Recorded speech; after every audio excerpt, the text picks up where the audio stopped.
think we should do this one outside. This is better. This is beautiful.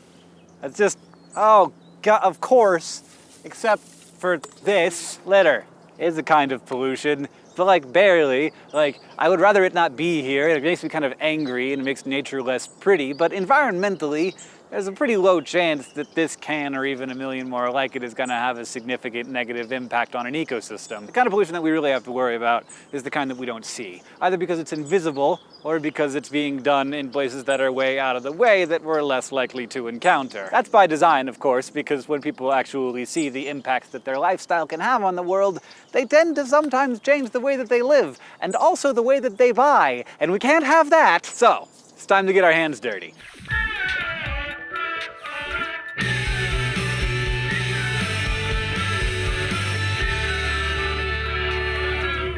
Pollution is a kind of catch-all term for any substance that's in the wrong place or in the wrong concentrations in the environment. Trash in the environment, that's pollution. But chemicals, both naturally occurring and synthetic, those are the real killers. Now, we tend to think of pollution in terms of weird synthetic chemicals made in big chemical processing plants, and they're certainly a problem. But as we'll see in a bit, you gotta understand that natural compounds in the wrong concentrations can do just as much damage as whatever petro-insecticides we're making. One of the main ways we're altering concentrations of natural compounds is by messing with the biogeochemical cycles that we talked about a couple of weeks ago. You're probably tired of hearing about it, but the most obvious cycle that we're screwing up is the carbon cycle, which shuffles carbon around the planet into various reservoirs. The atmosphere, the oceans, rocks, the bodies of living things. The cycle keeps going on, thankfully, but we're overloading it by digging up all that carbon-rich coal, oil, and gas and burning it to fuel our 21st century lifestyles. All of a sudden, there's more carbon getting released than the reservoirs can handle. Plants and animals are like, we're cool, we got all the carbon we need. And the oceans are like, yeah, we're good on carbon too.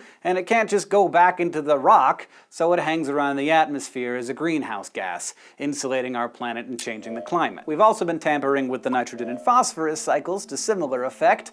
Nitrogen and phosphorus are nutrients which we and other organisms need, like really need, in order to grow and respire and exist. But when we go and make like ludicrous amounts of these nutrients available, ecosystems get very confused.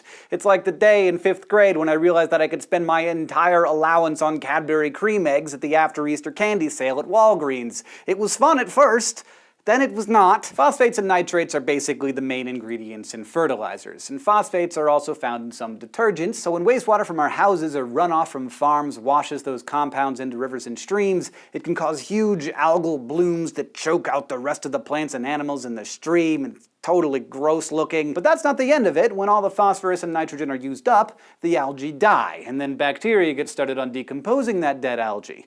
But of course, the decomposers need oxygen, which they take out of the water, and then the oxygen levels in the water plummet, killing all the fish and just about everything else that needs oxygen. This is how phosphate and nitrate pollution causes dead zones. The biggest example of this happening right this very minute is in the Gulf of Mexico, at the mouth of the Mississippi River.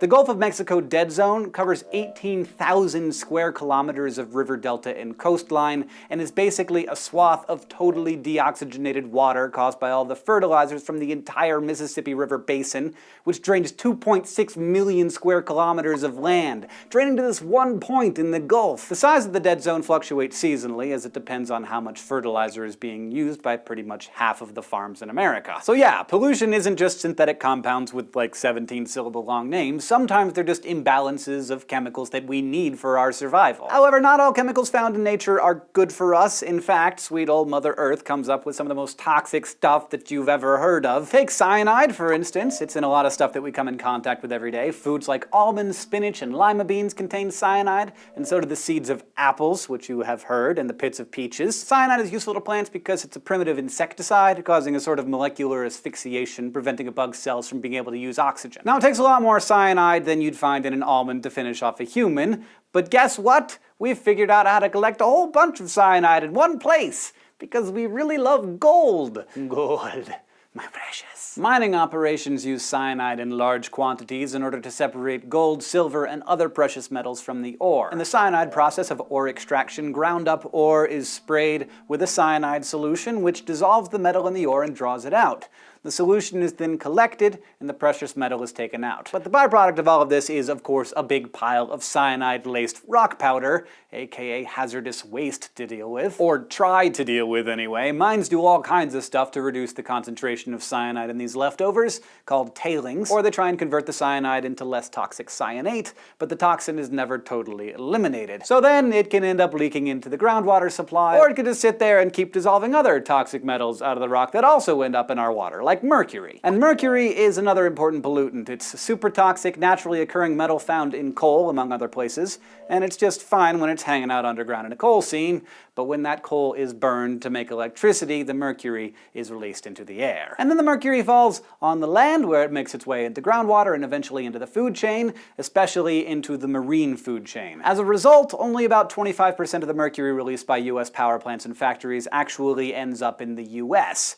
The rest enters the global cycle, which most people end up ingesting by eating fish. And mercury acts as a powerful neurotoxin in animals, interfering with our brains and our nervous systems. Finally, two more naturally occurring compounds that we keep pumping out are sulfur dioxide and nitrogen dioxide. The most common natural sources of these things are volcanic eruptions or the waste of some algae and bacteria. But we release millions of tons of these things into the environment every year by burning fossil fuels like coal, and when these compounds react with water vapor in the atmosphere, they turn into sulfuric acid and nitric acid, and then return to the surface as acid rain. In soils, these acids can cause the release of natural but toxic elements like aluminum. In water, they can poison aquatic wildlife, and on land, the acidity can cause animals' eggs to not hatch and plants to lose nutrients. Now, things have gotten significantly better since a lot of countries put emissions controls into place, but for a while there, back in 1980, rain in much of North America had the same pH as tomato juice, which, objectively speaking, is the grossest. So, that's how we're amping up the levels of naturally occurring chemicals to toxic levels. But of course, we're also synthesizing chemicals that Mother Nature never even dreamed of, and they wreak their own special brand of havoc. The problem here is choosing just one as an example, because there are so many chemicals out there doing so many different things. There's a whole class of chemicals called endocrine disruptors, which we put in pharmaceuticals, pesticides, and plastics, but some of them are also just byproducts of industry and agriculture. Endocrine disruptors like bisphenol A or BPA, which baby bottle manufacturers have been scrambling to take out of their products in recent years, hang out in plastics and leach into our drinks, or are flushed off of agricultural fields and into rivers, or are just flushed down toilets when we pee them out because they're in some drug that we've been taking. The result is that they get into waterways, sometimes in high concentrations, and the animals there, they just soak them all in. The endocrine system, basically just your hormones, controls a vast array of an organism's functions, and as concentrations of EDCs have increased, we've spotted male fish in rivers all over the world with female reproductive tracts or testes that make eggs. Those fish are living in the water, but we're drinking it. People of all ages are susceptible to EDCs, but research suggests that those most at risk are fetuses and infants because their organ and immune systems are still forming. Scientists are still studying the developmental, reproductive, and neurological effects that these compounds are having on us, and as far as I'm concerned, they can't do it fast enough. So the chemicals we're making are affecting us in ways that we could guess, and also probably ways that we've never even dreamed of. At the same time, we're rearranging where and how much some naturally occurring compounds are showing up, and that adds to those 5 other impacts that we're having on the biosphere. And yeah, the past 2 weeks have been a real bummer, but hopefully an enlightening bummer. And this leads us to the next stage of ecology, and the last lesson in this course, conservation biology and restoration ecology, which together comprise the science of saving our planet and ourselves from ourselves. Thank you for watching this episode of Crash Course Ecology, and thanks to everyone who helped us put it together.